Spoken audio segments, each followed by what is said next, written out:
In this story, our main character Quinn is just a level 1 student at a brutal military academy. He has no superpowers, no special status, and gets bullied by almost everyone. The academy follows one rule: the strong can do whatever they want. Quinn's life has been hard ever since he lost his parents in a war. They served the government and died in battle, leaving Quinn behind with nothing but a strange sealed book, their last gift to him. No matter how much he tried, he could never open it until one day, by accident, a drop of blood from his nose falls on the book, and that's when everything changes. The book suddenly activates and fuses into his body, unlocking a secret power, the vampire system. In this world where people are born with just one skill, Quinn gains the power to unlock more and keep leveling up. This is the story of how a powerless boy begins his rise from the academy's weakest to something truly terrifying. The story kicks off with a group of students strolling down the street, chatting about exams even though they are busting their chops to level up their supernatural powers. One of the girls claps back, saying basic education still matters since not everyone's gonna hit the jackpot with powers. She adds that most students can't even afford a power book unless the government hands one out after joining the military academy. Hearing that, one boy rolls his eyes and says those freebie books are total garbage with no decent skills. Another dude jumps in saying the real lucky ones are those born with supernatural powers. Because of them, others even got to use powers at all. But the first guy isn't having it and snaps back saying those power kids didn't exactly do it out of kindness. When the dorky came knocking, they had no choice but to step up or everyone would have been toast. As the 3 students pass a girl standing on the sidewalk, they keep blabbing about powers while she silently waits for someone. Just then her eyes land on Rayleigh, a fellow student. The crowd also takes notice, whispering about how he's not just a pretty face, but the only guy who's reached level 4, major flex. As Rayleigh walks past, the girl stops him and casually asks if he's free for dinner. Rayleigh says he is, but before anyone can react, a boy comes sprinting down the street like he's late for his own anime arc. 2 guys chase after him, yelling for him to stop. The running boy glances back, shows the middle finger, and keeps going. But plot twist, he looks forward and sees Rayleigh standing right in front of him. Too late. He crashes into Rayleigh like a flying potato and hits the ground. As he scrambles to stand, the girl rushes over looking worried and asks if he's okay. Before he can say anything, the 2 chasers catch up and start beating the snot out of him. The girl looks freaked and Rayleigh notices she's clearly uncomfortable watching the beatdown. Without saying a word, he steps in and uses his magic power to launch the guy being attacked a few meters away from his bullies, yeeting him away with swag. As the boy hits the ground, he tries to get up, but the chasers just snicker and mock him, warning him to stay in his lane. Without a care, they stroll off behind Riley and the girl, acting like they just finished a side quest. Meanwhile, the boy slowly gets to his feet thinking how this nonsense happens every single day. Same old bullying, different morning. The crowd watches him for a second before the whispers begin. Some call him an idiot. Others chuckle and point, realizing he's that unlucky dude from their class, Quinn. He doesn't react. He just keeps walking, dragging his feet like a tired NPC, thinking how in this messed up world, not having supernatural powers feels like a crime. He heads straight home, eyes dull, brain fried. As he walks, his mind drifts back to the only thing his parents left him, a power book. 6 years ago, when he was home alone, 2 strangers had shown up at the door. Quinn had opened it thinking it might be delivery or some random scam.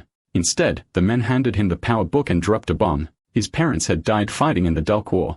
Now inside his room, he stands like a statue, staring at the book like it just called him ugly. It's all he's got left, and yet he can't even open the dang thing. He gives it another try, but no dice. He sighs, realizing he might just have to settle for the government-issued starter pack from the academy. Suddenly, blood drips from his nose like a leaky faucet. He curses under his breath, wipes it off quickly, and notices some of it has landed on the book. As he wipes it off, something weird starts happening. The power book changes colors like it just glitched and then begins to glow with this wild red energy. Quinn freezes. His brain screams, "What the heck?" Before he can even blink properly, the red energy shoots straight into his head like a USB download gone rogue. He's too stunned to move. Moments later, all the red light is inside him and his head feels heavier than a boulder. Then a small notification pops into view, new ability unlocked, vampire. But before he can even read the rest, his head spins like a busted fan, and he blacks out and face plants the floor like a dropped sandwich. The scene flashes back to the past where little Quinn watches some kids playing happily. He walks over and asks if he can join their game too. But instead of a friendly reply, the kids bolt, yelling that orphans have no manners and they don't want to play with someone like him. Ouch. Right then, the 2 soldiers who gave him the tragic news about his parents appear behind him like nosy pants ghosts. Both of them holds up a mirror, saying his parents died in the war. But when Quinn looks at the mirror, he doesn't see himself. He sees a monster staring back. Suddenly, his eyes snap open. It's just a dream. But before he can chill, someone starts banging on his front door. A voice shouts that if he doesn't open up before the count of 3, there'll be consequences. As the voice starts counting, Quinn rushes to the door, swings it open, and finds Sergeant Griff standing outside. Griff asks what took him so long. Quinn quickly apologizes, saying he overslept and didn't hear the banging. The sergeant scowls and points at the vehicle parked outside, warning that if Quinn isn't ready in 2 minutes, they'll leave without him. Quinn starts to panic. He remembers falling asleep while looking at the ability book and rushes inside. His eyes fall on his broken spectacles on the floor. As he picks them up, he realizes something strange. He can see perfectly fine without them. Before he can think more about it, Griff shouts again, telling him to hurry up. Quinn packs his bag quickly and runs out, still apologizing. He climbs onto the bus and spots Rayleigh sitting right up front. The seat beside him is empty, so Quinn politely asks if he can sit there. Rayleigh, without even looking at him, says the seat is already taken. Quinn doesn't argue. He knows how this nerdfest works. He looks around the bus and soon realizes every seat is already occupied. He stands there for a few seconds, unsure of what to do. Just then, a hand waves from the last row. Someone gestures for Quinn to come over and sit beside him. Quinn walks toward the seat, quietly appreciating the guy's friendliness. As he sits down, the boy introduces himself as Wooden. Quinn gives a small smile and introduces himself as Quintalon. Suddenly, small flying creature appears beside him, accompanied by a status panel. Quinn stares at it in confusion, trying to understand what just happened. The moment turns a bit awkward when Quinn asks Wooden if he can see the flying creature beside him. However, Wooden becomes confused and the situation becomes even more awkward until Wooden breaks the silence by asking what Quinn's ability is. Quinn simply says he doesn't have one. Wooden looks surprised and says it's the first time he's heard something like that. Quinn nods, explaining that people like him are rare, especially at their age when most already have abilities. Just then, Sergeant Griff yells from the front of the bus, telling everyone to quiet down as he can hear noise from the back. Both Quinn and Wooden stop talking. Quinn shifts his focus to the floating creature and the status panel in front of him. He remembers the red energy from the ability book rushing into his head and starts wondering if the book somehow fused with him. He keeps staring at the status panel, hoping for some kind of clue, but it doesn't offer anything helpful. A moment later, the bus exits a tunnel and bright sunlight floods inside.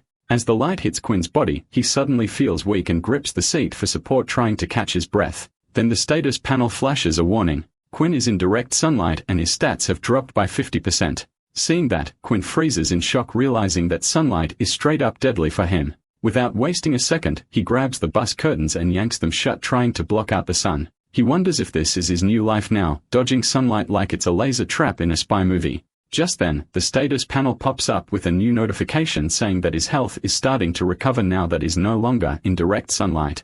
Reading that, Quinn lets out a tiny sigh of relief, finally chilling a bit, knowing the sun's effect isn't permanent.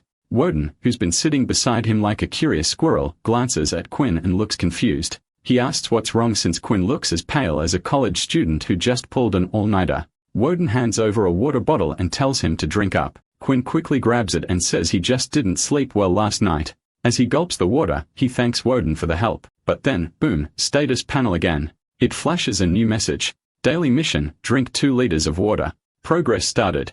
Quinn reads it and short circuits. In a pure cartoon moment, he completely spits out the water, launching it straight ahead like a busted water gun. The unlucky soul sitting in front of him gets a surprise hair shower. The student yells out loud, probably thinking it's raining indoors. The sergeant hears the scream and loses it. He starts yelling at the poor soaked student and tells him to come up front. The wet student points back at Quinn like he's in court. But Quinn, he plays it cool, looking at the bus seat while in deep thoughts, pretending like he's never seen a water bottle in his life. Meanwhile, the status panel floats calmly in front of him, and Quinn starts thinking, this isn't normal. Everyone else's supernatural powers are about one specific skill. They read a book. Boom. Power unlocked. But his powers come with menus, missions, and pop-ups. It feels less like real life and more like he's stuck inside a video game with patch notes. Sure, he has sharper vision now, but other than that, he's got no clue what his actual ability is.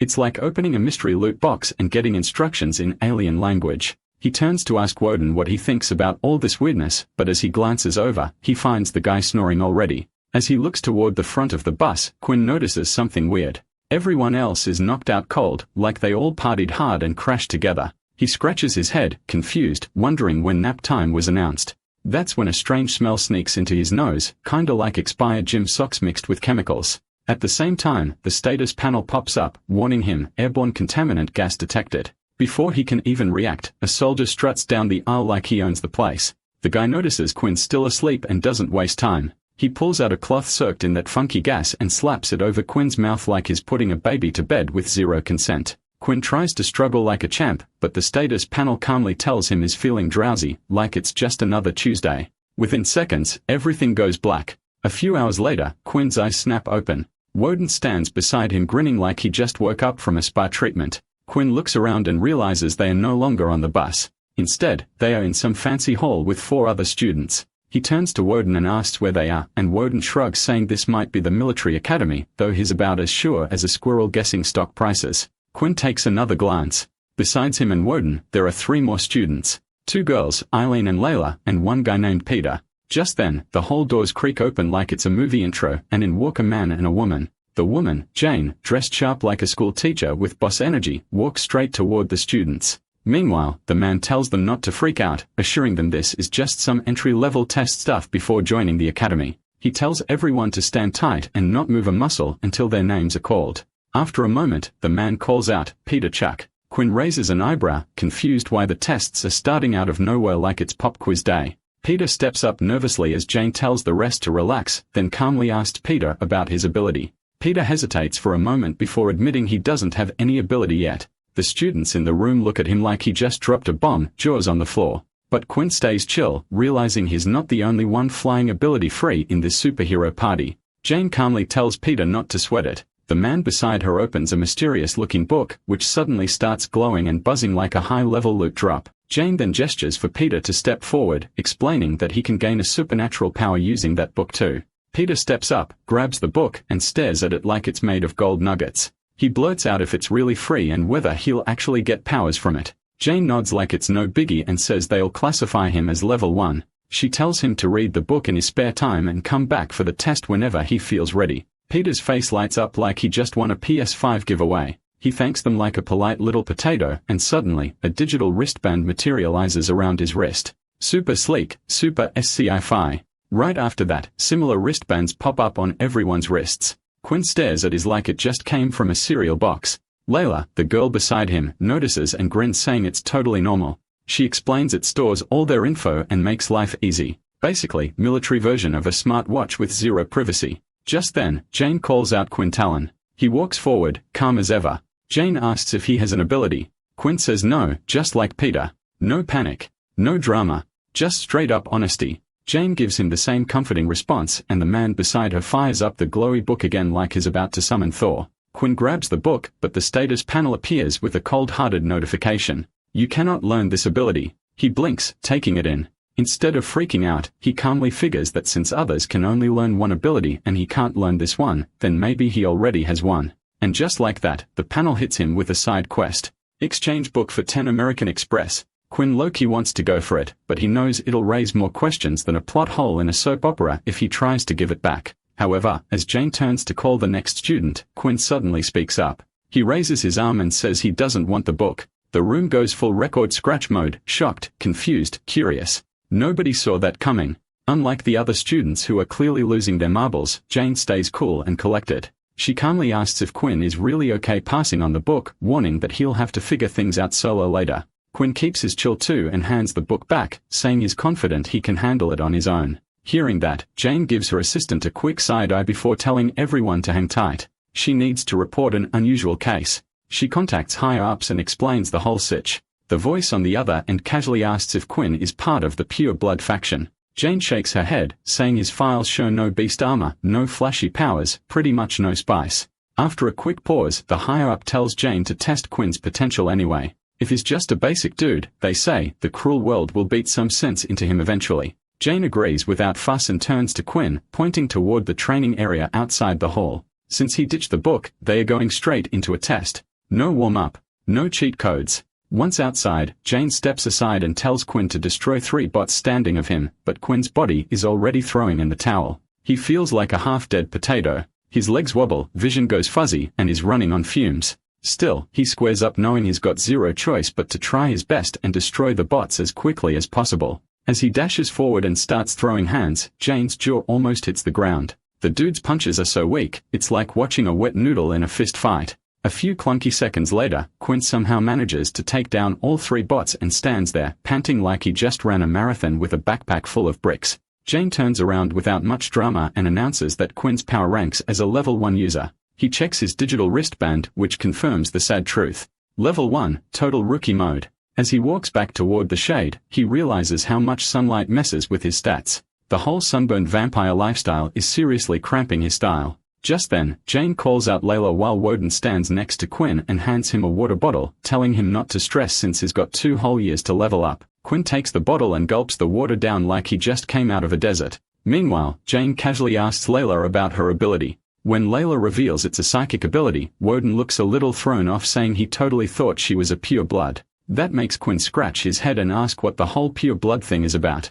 Woden explains that pure bloods are a bunch of people who strongly oppose supernatural powers. According to them, the world's obsession with flashy abilities is just messed up thinking. He adds that this powers are everything mindset is what's causing all the chaos and social drama nowadays. While Layla starts her test, Woden keeps going, saying purebloods focus on beefing up their bodies with extreme training and creating beast armor weapons to fight the Dulce race without relying on fancy powers. Hearing all that, Quinn sneaks a look at Layla and figures the beast bone bow and arrow she's carrying must be why Woden assumed she was one of the purebloods. After the test ends, Jane announces Layla as a level 2 ability user. Layla's eyes almost pop out, and she says she was marked as level 3 back in school. Jane isn't fazed and calmly explains that while her archery skills hit the 4x mark, one of her targets got wrecked by hand using just strength level 8, so level 2 is all she gets for now. Layla looks a little salty about it, but Jane already calls out the next name, Eileen. As Eileen walks up, Woden taps her shoulder and jokes that he's lucky to go last, but Eileen isn't in the mood for clowning. She becomes angry and tells Woden to keep his hands to himself. Before Woden can say, "My bad," she freezes his hand with her ice ability and warns him that next time, he might not walk away with just a frosty palm. As soon as Eileen reaches the spot and starts her test, jaws start dropping. Jane looks genuinely impressed, realizing Eileen's not just powerful, she's a total boss. Eileen finishes the test in record time, and Jane announces her as a level 5 user. Peter and Quinn both sit there, wide-eyed, looking like they just saw a unicorn doing backflips. Right after that, Jane calls out Woden Feng for the final test. Woden lights up, punches his palm like he's in an anime, and proudly declares it's finally his time to shine.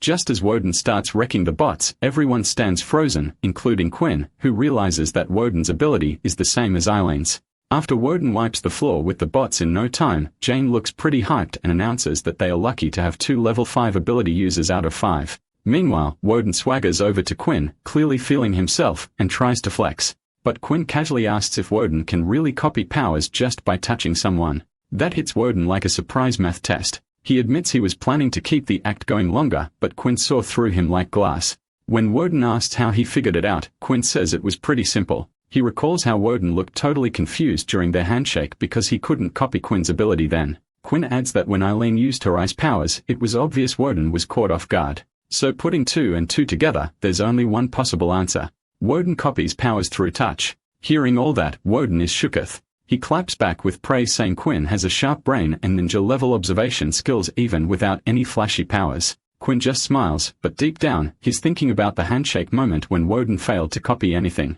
That weird memory sticks in his head and makes him wonder what his ability actually is, since even now he has no clue what's cooking inside him. Just then, Eileen walks up and coolly asks if Woden is a native ability user. These users are born with powers, and legend says all powers found in today's skill books came from them. But instead of giving a straight answer, Woden just grins and says there's a reward if she guesses right. Eileen, clearly not in the mood for riddles, rolls her eyes and walks away like a queen exiting a boring group chat.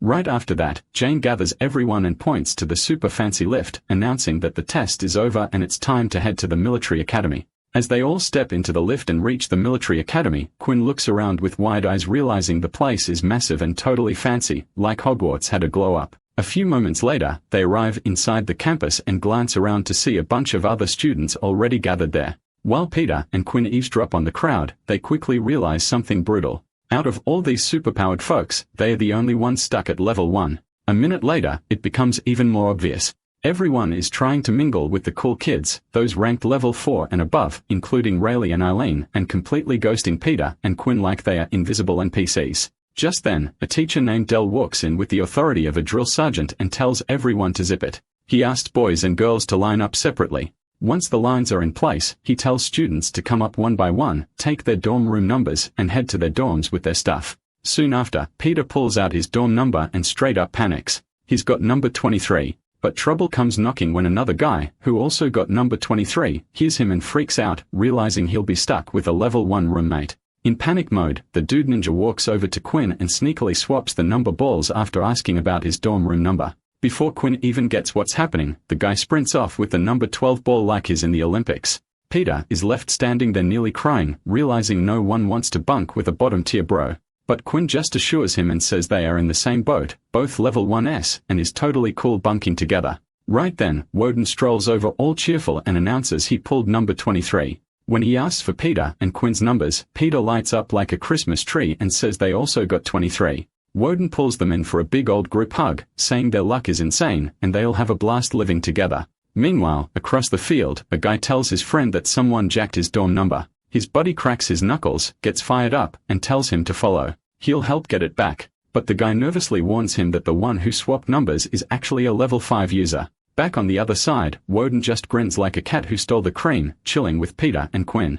Because truth is, he switched things on purpose just to stay with them. Woden somehow manages to sneak off with Peter and Quinn as all three reach their dorm room safe and sound. After tossing their stuff around and settling in, Woden glances at Peter and casually asks if he wants to tag along for some fun since they've got the rest of the day free to chill. But Peter, already nose deep in the fancy power book he got from the officials, quickly says no. He wants to finish unpacking and dive into his shiny new skill book first. Seeing that his party invite just got rejected, Woden turns to Quinn and asks if he's up for it. Quinn pauses for a second then nods, saying he wants to check out the library. What he doesn't say out loud is that the real reason is his weird ability, which he still doesn't fully understand. He hopes the library has enough juicy intel to help him figure it out. Woden lights up like a kid in a candy store and agrees right away, saying it's been ages since he cracked open a book and this is a good excuse to finally touch one again. A few moments later, they walk into the library together and Quinn is instantly shook. The place is packed, way more people than he expected for a place full of books.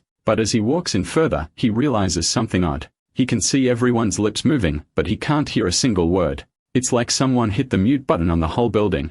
As they reach a nearby desk, Woden points to a weird-looking device sitting there and jokes that since Quinn went to public school, he probably has no clue what it is. He explains that just touching the device activates a soundproof space so people inside can gossip, whisper, or spill tea without disturbing anyone else.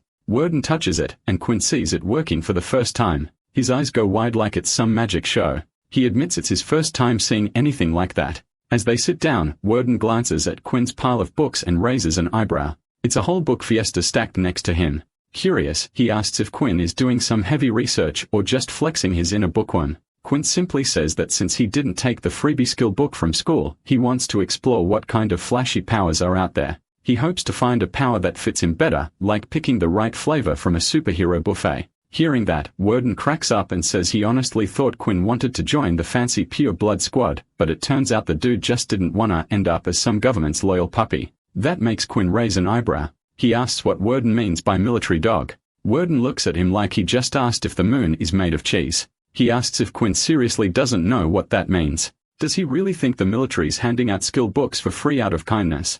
Gordon spills the tea. Anyone who grabs a free skill book from the military is basically signing a contract. In the future, they'll have to follow orders. Go here, do that, roll over, bark twice, just like well-trained poots. Quinn sits there like he just saw a ghost, realizing that Peter, who was grinning ear to ear after getting his skill book, might actually be stuck playing fetch for the military later. He wonders if Peter even knows what he's gotten into. But instead of dwelling on it, Quinn gets back to his real mission and asks Woden if he's ever heard of an ability that gets weaker in sunlight. Woden stares like Quinn just asked him to solve quantum physics. After a moment, he throws up his hands and says that's totally bonkers. Maybe some folks feel weak because they can't handle their power properly, but straight up sunlight weakness. That's some next level vampire nonsense, not human stuff. Quinn just chuckles and agrees, pretending it's all theoretical even though he knows that's exactly what's happening to him. A few hours later, he finishes flipping through the mountain of books he'd picked out only to realize that none of them mention anything about his ability or the weird sunlight weakness. He glances up at the top floor of the library and decides to check out the books there, hoping he might dig up something about his weird ability. While Woden snoozes on the table like a passed-out panda, Quinn climbs to the upper level and starts scanning the shelves. But after flipping through a few books, he realizes most of them are straight-up fantasy fluff instead of actual info about skills and abilities. He closes a book about a red dragon reincarnated as a human, cool but totally useless, and notices it's almost dinner time. Still, he decides to flip through one last book before heading back. He grabs one on vampires and starts reading, only to discover that vamps also have their own categories, sword skills, hypnosis, and all that jazz. After skimming a few pages, he puts the book back, realizing the only real similarity to himself is that their powers also take a nosedive in sunlight.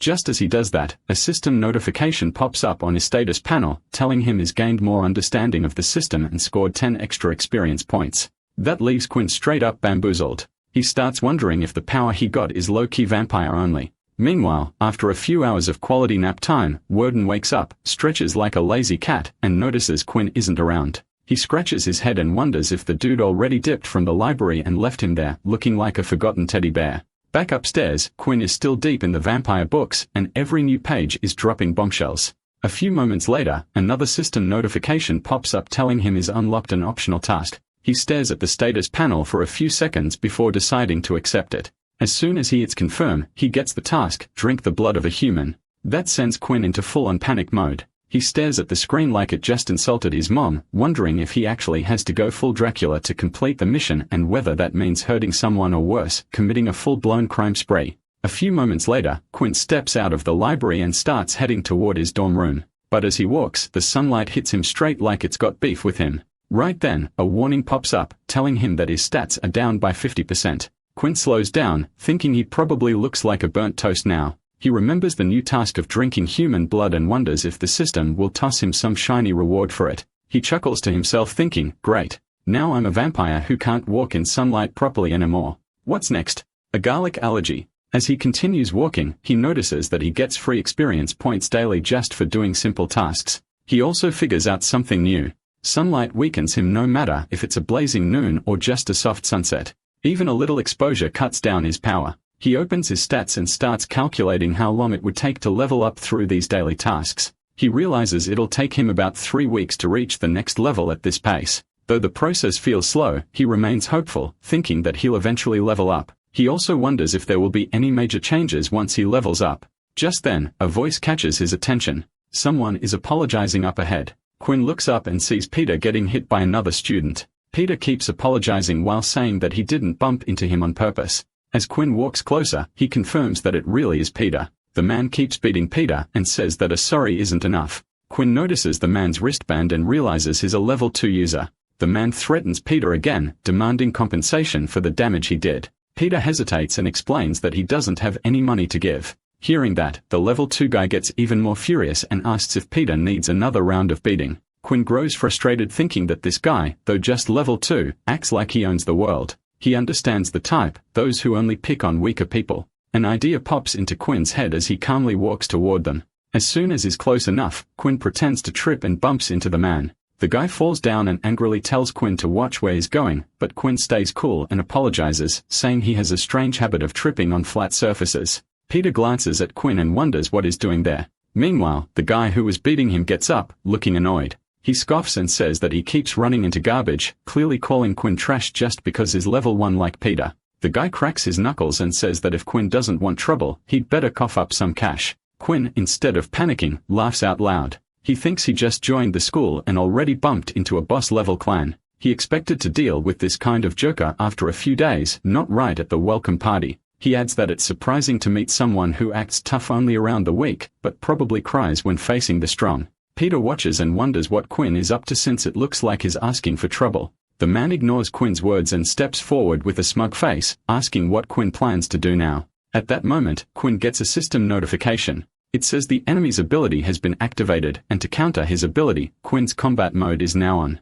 Quinn feels confused since it's his first time using it, but the confusion quickly turns into excitement. He finally has a real fight to test his skills. Another notification appears, telling him there's a system task. His first battle, defeat the opponent in his first battle and earn 50 experience points. Quinn smiles thinking that if he wins, his level up will come sooner than expected. He boldly provokes the man and invites him to start the fight. Peter on the side stays confused wondering why Quinn is picking a fight with someone above his level. Without warning, the man uses his ability, his hands turn into tiger claws and his speed increases. He charges at Quinn. Quinn tries to dodge but takes a hit on his forearm. Still, he counters with a solid punch that pushes the guy back a few meters. As the man regains his balance, he realizes Quinn isn't just some random weakling. He starts thinking that maybe Quinn's strength is at level 2, and he might only be lacking in other areas. Meanwhile, Quinn grabs his slightly injured arm and figures out that this new combat mod ability boosts his close combat powers. He now feels confident that even against a level 2 opponent, he actually stands a real chance of winning. On top of that, he thinks about the girl he met during the entrance exams, the one who had only 8 strength points but was still rated as level 2. Quinn now realizes that when he isn't exposed to sunlight, all his base stats stay at 10, meaning he should also count as at least level 2. He calls himself a shadow boss in disguise and chuckles, thinking the sun's been nerfing him like a cheap game bug. He feels like a superhero with a solar weakness. With that thought, he rushes towards the man who also charges at him without backing off. Quinn swings his arm to attack, but the man dodges and slices Quinn's shoulder with his sharp claws. The guy laughs, thinking Quinn lacks speed, which is why he's still stuck at level 1. Without giving him any time to recover, the man strikes again. Peter watches with wide eyes, feeling nervous and thinking Quinn doesn't stand a chance against someone from level 2. Meanwhile, Quinn gets a system alert saying he's losing blood, and his health is dropping. He steadies himself and remembers that sunset is near. His full stats should return any moment now. As the man prepares a final attack and charges in, Peter worries if Quinn will even survive. But just in time, the sun sets and Quinn feels the power return to his body. Quinn blocks the next blow, leaving the man shocked. The guy can't believe what just happened. Quinn suddenly feels faster and stronger. He stares at him, realizing that Quinn's strength has grown a lot in just seconds. Without waiting, Quinn declares that it's his turn now. The man starts panicking and tries to talk his way out, saying they can settle things without violence, but Quinn ignores him and punches him hard in the stomach. The man can't dodge or block in time, and Quinn keeps hitting him again and again until he nearly passes out. Peter stands frozen, shocked by how powerful Quinn suddenly became. Quinn drops the man to the ground and glances at his own hand, laughing softly as he realizes he really does have the power of a vampire. Just then, he glances at his system panel and sees that he has gained 50 experience points, jumping from 15 to 65. That's some serious XP farming, like a pro grinder on energy drinks. Along with that, he gets a system notification about an extra reward, a new skill called Survey currently at level 1. Quinn gets all smiley, feeling like he just opened a mystery snack box and found chips inside instead of air. He's hyped knowing he's unlocked a fresh skill. As the system mentions that his combat mode is now off, Peter walks up and asks if the guy Quinn just fought is still breathing. But Quinn stays calm and says he's not the kind of person who takes someone's life. He adds that he only beat the guy up badly, so he wouldn't dare mess with him again. Hearing that, Peter looks at the knocked out guy and admits Quinn scared him by inviting the guy to the fight all of a sudden, especially since the dude was a level 2. But Quinn doesn't reply and just focuses on his new skill, wondering if Survey can reveal people's weaknesses. He quickly tries it on Peter, who mentions his arm is bleeding and suggests they visit the infirmary. Quinn realizes that the skill shows a person's race, health, blood type, and ability. He then uses it on the other guy and finds out is Kyle, low on health, blood type B negative, and his ability is transformation. Still, Quinn notices some info is locked and guesses maybe higher skill levels will unlock those parts later. Even with that, he's happy with the data, especially since knowing someone's blood type is pretty handy now that he's a vampire. Standing there, he even wonders if different blood types taste different, but he quickly snaps out of it, realizing he's thinking like a full-on vampire now. Just then, he notices a pool of blood in front of him. As the quest pops into his mind, Peter speaks up again, asking if he's alright and saying they should leave before someone notices the fight or Kyle. Quinn awkwardly agrees and they both start walking away. As Peter walks ahead, Quinn sneaks a glance back at the blood on the ground like it's a pizza slice he forgot to pick up. His brain's doing backflips. He's acting chill, but deep down, it's vampire munchie hour. After walking a few meters, Peter asks if Quinn is really okay, suggesting he should at least get the wound cleaned so the bleeding stops. But Quinn just says he's fine, mentioning that it's just a surface wound and the bleeding already. A moment later, he suddenly pauses and looks at the wound on his arm. Peter notices and stops too, asking what's wrong. Quinn quickly hides his wound and replies that it's nothing, but then admits maybe he should visit the infirmary, thinking it could get troublesome if the wound gets infected. He then asks Peter to head back to the dorm first, promising he'll return soon. As Quinn turns and walks away, Peter tries to stop him, saying they should go together, but Quinn refuses and says he can manage alone. He asks Peter to check if Warden is back since he left the library without him, and they haven't met since then. A few moments later, Quinn reaches the spot where he fought Kyle and drinks some human blood. Because of that, his wounds heal completely and his health restores to full. Right after that, he gets a system notification warning him that his hunger level has increased. Quinn glances at the message and agrees. It really does feel like he's starving. Along with that, he realizes the system can actually heal his body through food. He gets up and starts walking, thinking there must be a food source nearby. After searching for a few minutes, he spots a vending machine near the entrance to the training ground. As he takes the food from the vending machine, Quinn enters the training ground with food stuffed in his mouth like a squirrel on a mission. He looks around for a decent training bot, half chewing, half scouting, like he's about to punch someone or nap. No in between. Meanwhile, inside the arena, a girl is busy training, hitting bots with arrows like she's playing whack-a-mole in HD mode. As she takes a sip of water, she figures it's enough training for the day and plans to return to her room. But just then, she spots Quinn and realizes it's the same guy with no flashy powers or fancy titles. Watching him glance around like a confused lost puppy, she wonders why he even came here without having any special abilities. While thinking if he's here to test his raw strength again, she sees Quinn standing in front of the bots. He takes off his jacket and casually tosses it on the ground. The test begins with a normal difficulty setting, and the girl gets curious. She thinks maybe Quinn isn't satisfied with his previous results and wants to try again. Hiding quietly, she keeps watching to see what he can do now. Meanwhile, Quinn charges at the bots and smashes the first one using his 10 strength points. The girl is left stunned realizing that even at just level 1, Quinn manages to destroy the bot with a single punch. Right after that, he quickly stops his momentum using swift footwork and turns toward the remaining 2 bots. Seeing this, the girl figures out that Quinn isn't just strong, he's got agility too. Before the bots can even turn completely towards Quinn, he dashes in and knocks them both out with a fast kick. The test ends, the system marks his agility at 10 points. The girl watches in shock as she realizes Quinn defeated all targets even before his jacket touches the ground. A chill runs down her spine. She starts wondering if he's been hiding his real strength all this time. And if that's true, then what could be the reason behind it? The next morning at the college restaurant, the vibe is straight up toxic. 2 low-level players spot a seat and head over like it's a jackpot. But just as they are about to place their trays down, a smug high-level player nearby chucks his bag onto the chair like it owns the place. Bro really said, "This seat is mine now," without saying a word. The 2 friends blink in confusion then quietly accept the L. One of them awkwardly suggests they eat outside instead, and the other agrees knowing they don't have the guts or stats to pick a fight with high levels. Basically, it's eat and delete for them. As they walk out, Peter, who is already sitting outside of the restaurant on stairs while eating his food, watches them leave and catches a bit of their conversation. One of the guys says the high-level players seem scary, and the other nods, adding that high level means high ego.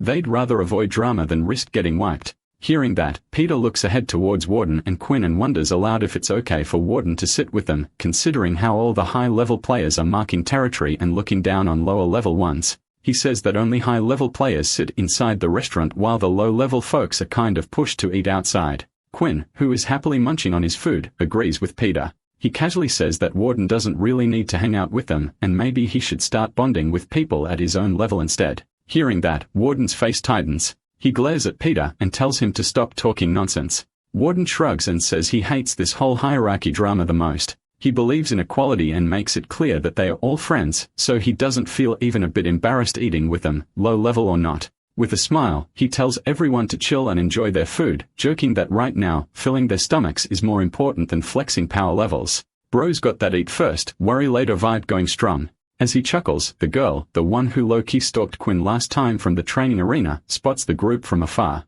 Like before, she just watches quietly and says nothing. While later, all of them sits in their theoretical class where their teacher Del stands in front giving his usual motivational speech. He explains that selfless sharing through original ability effects doesn't really exist. He also adds that there won't be any new patterns in today's world, hinting that even though peace exists now, war could start again anytime. That's why he urges them to train hard at military school to protect the world. He encourages them to improve their extraordinary powers, saying level is the only way to prove their value.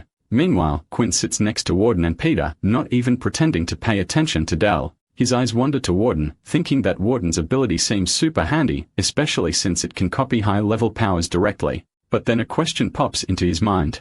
Can Warden actually improve the abilities he copies? Curious, he activates his exploration skill to check Warden's ability, but ends up seeing that it's hidden. While Warden sits there peacefully, completely unaware that Quinn is sneakily checking his stats, Quinn starts getting confused. He wonders why Warden's ability is hidden, like Bro's rocking an invisibility cloak just for skills. Not wasting time, he turns to Warden and casually asks if he can still use Irene's power. Warden looks surprised for a moment and then praises Quinn, saying the guy's got sharp eyes for figuring out one of his abilities features. Warden reveals that he can't use Irene's power anymore and explains that his copy skill resets every day. So unless he touches Irene again, her ability is off limits. Warden just yawns, thanks Quinn for the warning, and then asks if Quinn or Peter could lend him their ability for the next test. He says he still hasn't decided whose skill to copy. Quinn chuckles awkwardly and apologizes, saying he can't help with that. Right then, Quinn's stomach growls loudly. Warden glances at him, a little confused, and asks if he's seriously still hungry, especially after eating enough for 2 people earlier. Quinn gives a sheepish laugh and says maybe the food digested a bit too fast. Even he looks surprised and wonders why he's hungry again. Just then, a system notification pops up in front of him, informing him that his hunger level has increased. After reading the notification, Quinn feels a chill down his spine. Roloki panics, thinking that if this continues, his food bill's gonna hit the roof. He silently prays for mercy from his growing appetite. Dude's stomach is acting like it's got a black hole inside. Once class ends, Quinn, Peter, and Warden walk out together. As they head down the hallway, Warden says he needs to use the washroom and tells them to go ahead. He promises to catch up with them later. Quinn nods and tells Warden to meet them at the convenience store in a few minutes. While walking, Quinn and Peter suddenly stop when they hear some people talking nearby. Curious, they turn to see a group of 3 students, Kyle and his buddies. One of Kyle's friends looks tense and worried as he says they still need to arrange 50 points before the weekend since Rayleigh had demanded that much. Another guy nods, nervously saying he doesn't want to get beaten up and thinks they should just give the points to Rayleigh. He then asks Kyle what he thinks. But Kyle, still salty after getting smacked by Quinn yesterday, tells them to stop bothering him and just hand over the points. He even brags, saying that once he reaches Rayleigh's level, he'll ask for double in return. Just then, Kyle notices Quinn and Peter standing nearby and freezes. At the same time, Peter gets nervous and whispers that Kyle's back, and this time with his whole squad, probably looking for revenge. But Quinn stays totally calm, not showing even a hint of fear. Meanwhile, Kyle's friends get all hyped up. One of them eyes Quinn and Peter and says their luck is popping today. They actually bumped into these 2 famous celebs. The other one laughs and adds that they are famous for being the only level 1 noobs in the entire grade with 0 supernatural powers. Grows basically calling them walking tutorials. Kyle, on the other hand, hides his face and quietly tells his friends not to provoke them, knowing very well that Quinn is way stronger than he looks. Peter starts sweating bullets. He nervously glances at Quinn and asks in a shaky voice if he also thinks Kyle brought back up for revenge. But Quinn stays calm and says no. He explains that if Kyle's friends knew what really happened yesterday, they'd probably be bullying Kyle too. Just then, both of Kyle's friends burst into laughter and walk toward Peter and Quinn. One of them tells them to stop and hand over 10 points before leaving. Peter panics and asks what's going on. The other one smirks and says they know Quinn and Peter are still level 1 with barely any points, so they are being generous by asking for only 10. Surely, they can afford that much. Hearing that, Peter tries to stop them, saying that his monthly living expenses barely cover this many points. Basically, bro's budget is allergic to spending. But unlike Peter, Quinn stays cool and cold as ice. He looks at them and asks if they even know him and why he should give his points to some randoms. Kyle starts sweating, realizing they might get smacked again, but he stays quiet while his friends keep pushing, claiming they are just borrowing the points.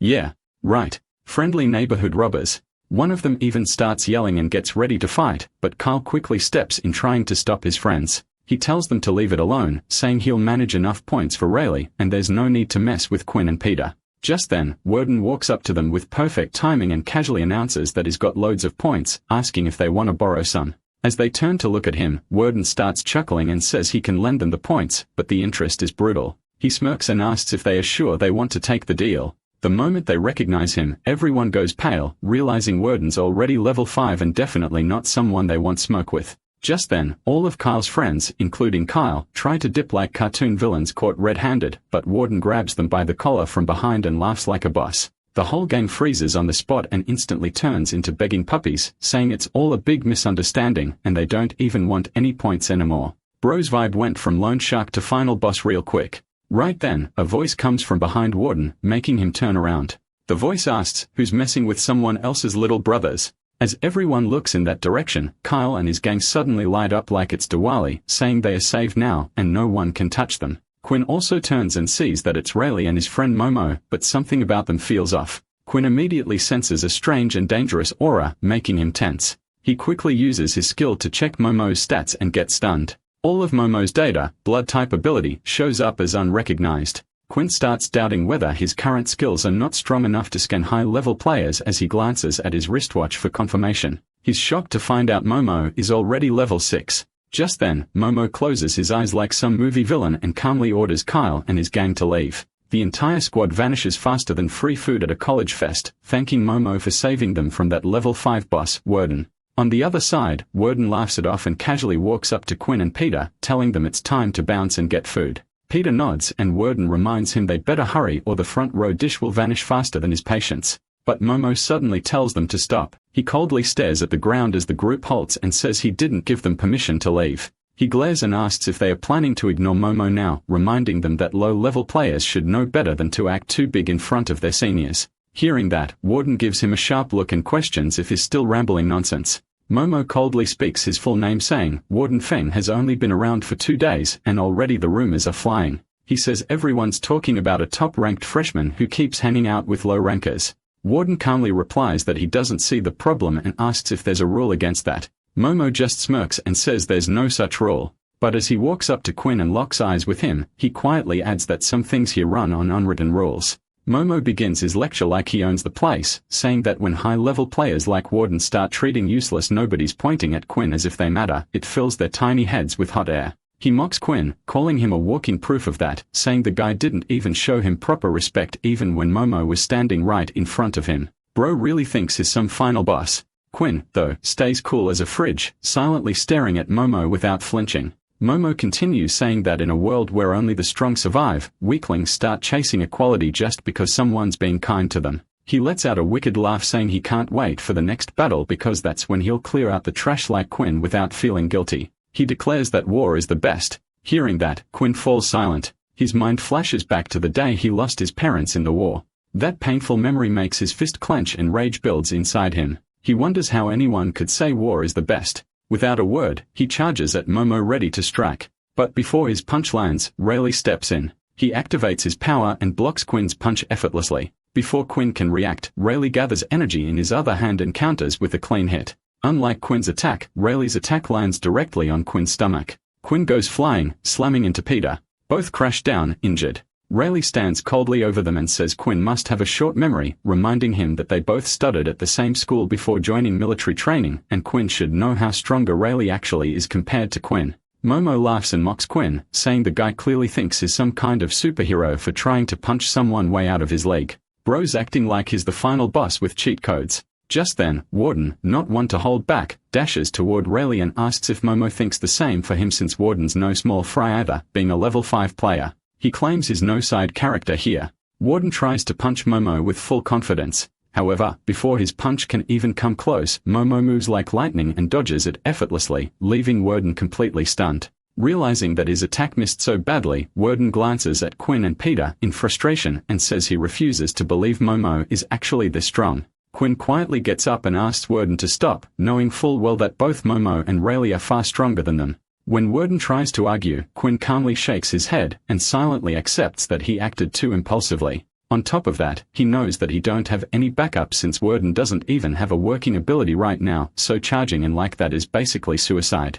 Meanwhile, Momo starts walking away. He glances back at them with a smirk, saying that he never planned on fighting today and they should treat this as a friendly little warning. Rayleigh also throws a cold glance their way while Momo adds that there are some people in this school even the military doesn't dare mess with. He ends with a final warning saying that it's better to stay away from certain groups if they want to stay alive. Otherwise, one day, they won't even know how they lost their lives. Hearing that, Warden gets mad while Quinn and Peter just stand there like two statues knowing full well that Momo and Rayleigh are way out of their league. Bro's fists are ready, but their XP isn't. A few moments later, the trio gathers inside a quiet room. Peter speaks first, asking if Momo really meant it when he said no one cares what goes down in a military academy. Quinn nods and admits that he fears it might actually be true.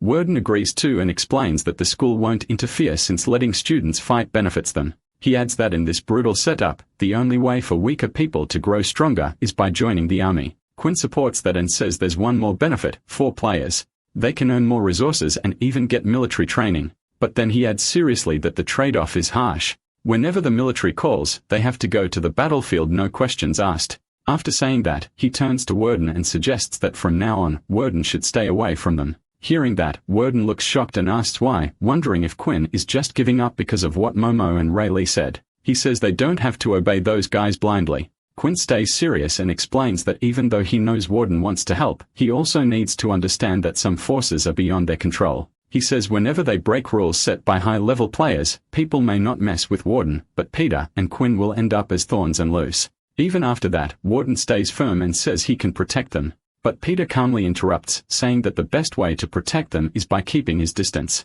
Hearing that, Warden stands frozen like someone just unplugged his brain. Bro looks so shocked. It's like someone told him pizza got banned. Peter notices this and quickly agrees with what Quinn said, thinking it'll calm things down, but it only makes things worse. Warden's face turns red like a tomato in rage mode. Peter, sensing that drama's about to hit the fan, tries to explain himself. But before he can say much, Warden turns around sharply, mutters that they should stop talking, and storms out of the room saying he'll stay away from them since that's clearly what they want.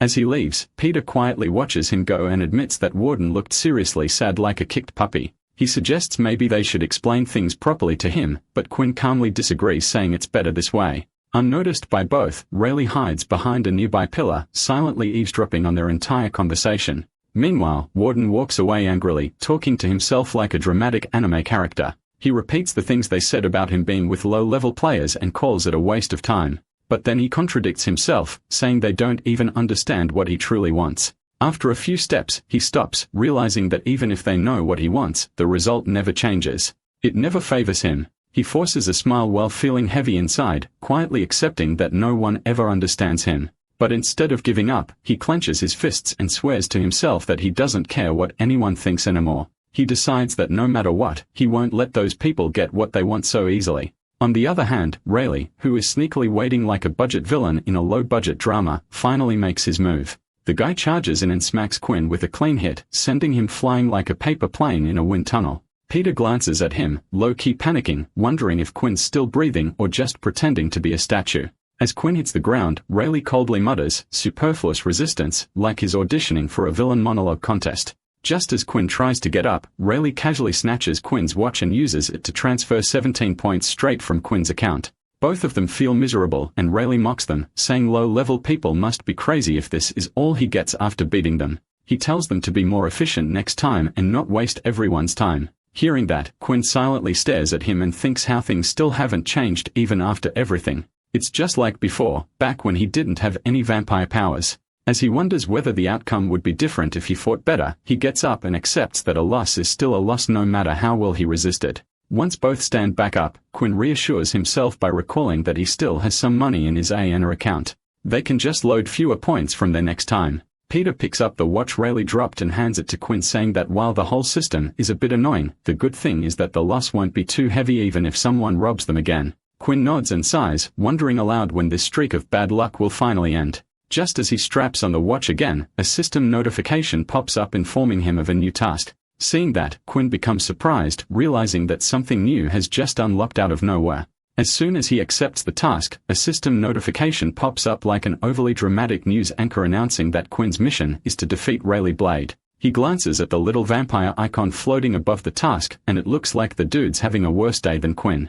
Still, the mission rewards seem pretty decent. Completing it gives him 80 experience points, which is basically jackpot for a guy who's been stuck like a bug in a jar. But the happy vibes don't last long as Quinn quickly realizes that beating Rayleigh is no chill picnic. It's more like challenging the school principal for a lecture battle. He closes his eyes when the sunlight hits his body, and it becomes clear that forget beating Rayleigh, standing properly is a struggle in itself. Just then, he gets another notification saying that because of the high-level gap, he'll get bonus rewards if he actually manages to complete the mission. But things go downhill fast. He gets a warning that his stats are decreased by 50% due to sunlight exposure. On top of that, another alert informs him that his hunger has increased again. He checks his stats and figures out that even if he avoids the sun like a vampire with sunscreen allergy, it still won't close the huge gap between him and Rayleigh. He understands that leveling up fast is the only way if he ever wants to fight Rayleigh on equal footing. A few moments later, Quinn and Peter reach their dorm room, looking like they just finished a survival game.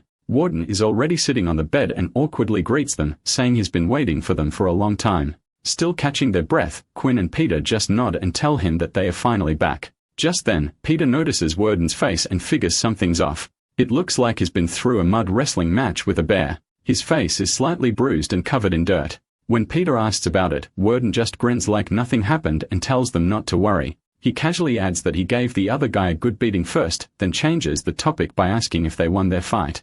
As Peter starts explaining, Quinn cuts in with a laugh and says nothing serious went down. He jokes that they had a luxurious meal together and treated themselves at merge. Hearing that, Worden stands up, walks over to the wardrobe, and starts pretending to act chill. He smiles and says it's good they had fun, asking them to take him along next time they go out to eat. While Worden is busy pretending everything's fine, Peter quietly leans toward Quinn and whispers if he doesn't plan on telling Worden what really happened with Rayleigh. Quinn whispers back that it's better to forget it, knowing Worden he won't let it go, and Quinn doesn't want him stressing over it. Just then Quinn's stomach growls loudly like a hungry beast. Worden looks confused while Quinn scratches his head and laughs awkwardly, saying the fancier the food, the smaller the portion. It's totally normal to stay hungry. He also adds that his digestion works at lightning speed. Worden chuckles and unlocks his smartwatch, agreeing with the excuse. He suggests they head to the convenience store to grab something to eat since it's close by. However, Worden suddenly transfers 10 points into Quinn's account, leaving him totally stunned like someone just handed him a pizza in an exam hall. He asks if Worden is seriously giving him those points, saying it feels a bit too much and kind of embarrassing to accept. But Worden stays firm and tells him not to turn it down, saying the points are just an apology for earlier that afternoon. He admits he can be a little stubborn sometimes and asks them to just bear with him in the future. Hearing that, Quinn smiles and thanks Worden for the points with genuine appreciation. A few moments later, Quinn reaches the convenience store and starts looking around for something to eat. While scanning the shelves, he overhears two guys talking. One of them says he was scared out of his mind earlier and asks his friend if he noticed the look in Momo's eyes, adding that they're lucky Momo didn't do anything. His friend quickly tells him to lower his voice, warning that someone might hear. Quinn glances at them and recognizes them as the same two who were with Kyle that afternoon. He quietly focuses on their conversation and hears one of them whispering that Rayleigh told them to collect the points quickly or else he wouldn't be able to protect them anymore. The other one agrees and says Kyle is such a coward that he even claimed he would go collect the money all by himself. His friend nods and adds that if this kind of thing keeps happening and they are not borrowing from others, no one can keep up with it. Just then, Quinn receives a system notification. It informs him about a new mission, to defeat any opponent. Seeing the side mission pop up, Quinn gets hyped like a broke guy spotting a buy one get 3 sale. He realizes the timing is perfect and the reward's not bad either, 50 experience points. For a moment, he thinks of using Kyle's buddies as free EXP snacks, but then shakes his head thinking it'd be too sus to go at them directly. Just then, he notices a wolf mask hanging in the convenience store, and a genius-level plan pops into his head like popcorn in a hot pan. A few moments later, Kyle's friends are hanging around outside the convenience store in an amusement park-like area. Somehow, the two get separated. Quinn sees one of them wandering alone and starts trailing him. The guy suddenly feels something's off and gets spooked. He spins around and shouts out, asking who's behind him, but Quinn vanishes into the shadows. The guy looks around nervously and yells for whoever it is to stop playing around. That's when Quinn reveals himself, now wearing the wolf mask. The guy freezes, confused for a moment thinking it's his friend pulling a prank, but then it hits him.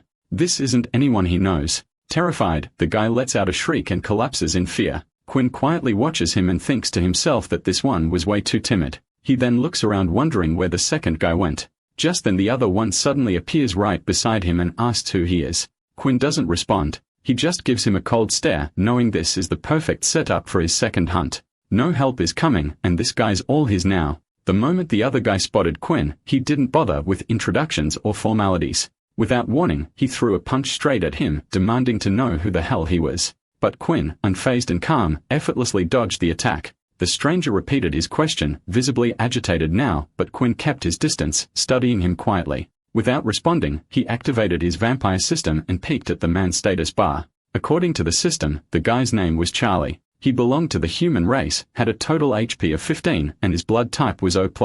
What caught Quinn's attention more than anything was Charles' ability. He possessed a wind element affinity. This wind ability was something unfamiliar to Quinn, and it piqued his curiosity. He found himself wondering just how dangerous it could be. Charles didn't wait around for explanations. He launched another barrage of punches, each of them infused with the slicing force of wind. Despite the enhanced attacks, Quinn kept dodging them gracefully, choosing silence over conversation. But as the battle dragged on, Charles' attacks grew faster and sharper. His rage seemed to fuel his movements, and eventually, his speed reached a point where even Quinn miscalculated and failed to dodge in time. A sharp cut appeared across his shoulder, stinging with pain. It was in that moment Quinn realized something critical. This wasn't like dealing with his grandma's harmless punches. The wind element wasn't just flashy, it was lethal. He needed to be far more cautious. Meanwhile, Charles smirked, his confidence swelling. He declared that if Quinn wasn't going to speak, then there was no point in asking. According to him, he could figure everything out on his own. Charles speculated that Quinn must be one of those losers his group had bullied before, probably someone out for revenge, acting all mysterious behind a mask just to appear cool. Laughing at his own theory, Charles decided he'd rip that mask off and reveal who was hiding beneath it. With that, he unleashed another wind and fencing slash, aiming it directly at Quinn. Quinn barely managed to defend himself in time, raising his forearm to absorb the hit. The force pushed him back slightly, his body recoiling from the impact. Charles, now clearly holding the upper hand, became increasingly arrogant. He shouted that he'd tear off Quinn's mask, force him to kneel, and make him beg for forgiveness. He'd already guessed that Quinn had no real defense. Just a quick agile fighting style that was nothing special in his eyes. As far as Charles could tell, Quinn wasn't strong, just fast. Meanwhile, Quinn wasn't focused on Charles' words. He was busy strategizing, looking for a chance to land a solid decisive hit. Then, as if reading each other's minds, both fighters charged at the same time. Charles sneered and mocked Quinn, asking if he had grown tired of living. As he closed the gap between them, Charles shouted with triumphant arrogance that Quinn had fallen right into his trap. He revealed that the blade in his hand was more than just wind. It was a concentrated weapon of elemental force. A sudden gust tore through Quinn's clothes, slashing them apart, but Quinn didn't stop. He kept moving forward, clenching his fist tightly. Everything now depended on the next punch. Just as he was about to land it, Charles reacted in time, pulling his body slightly back and dodging it. Still, Quinn wasn't about to give up. Not now. Taking advantage of the blood dripping from his own injured fist, the result of the wind blade tearing into his skin, Quinn flung the blood toward Charles' eyes. The blood splattered across Charles' face, momentarily blinding him. Sensing the opening, Quinn closed the distance again, shouting loudly that he was about to smash Charles' ugly face. Instinctively, Charles raised his arms and covered his face in panic, but Quinn had tricked him. He didn't aim for the face. He went straight for the one place every man feared. His fist landed a brutal, precise blow right between Charles' legs, a crushing hit. Charles' eyes rolled back, his mouth opened in silent agony, and his body folded in on itself as the pain consumed him. He let out a guttural groan, barely clinging to consciousness. As he collapsed, writhing on the ground with foam forming at the corners of his mouth, Quinn stood tall and victorious. A system notification popped up in front of Quinn's eyes. He had officially defeated both of his opponents and successfully cleared the side quest. As a reward, he received 50 experience points. Quinn removed his mask, breathing heavily and letting out a long sigh. After all the effort it took to take down these two, all he had to show for it was just 50 XP. It felt underwhelming, but before the disappointment could settle, another system notification flashed in front of him. Your experience bar is full. You are eligible to level up. Would you like to proceed? Without hesitation, Quinn confirmed. The very next moment, something unexpected and terrifying happened. A devilish entity from within the system, one that had remained quiet until now, suddenly bit into his neck. The sharp pain made Quinn flinch in shock, but what followed was even more overwhelming. A surge of wild energy erupted from the bite mark, spreading through his body like wildfire. He let out a howl, half in pain and half in transformation. His fangs grew longer, his eyes turned pitch black with glowing red pupils, and his body began to take on a more monstrous vampire-like form. Meanwhile, not far from the alley, a thick girl stepped out of the nearby convenience store. She had heard some strange noises and turned her head toward the source. The sound was coming from a dark alley, and she hesitated, wondering if she should go check it out. Back inside the alley, Quinn's system informed him of his new stats. Congratulations on your first level up. New skill acquired, Blood Blade. Species updated, half human. His current XP reset to 20, and he now needed a total of 200 points to reach the next level. His HP had increased from 10 to 15. Quinn was stunned for a moment. Half human, this wasn't just a level up, it was a transformation.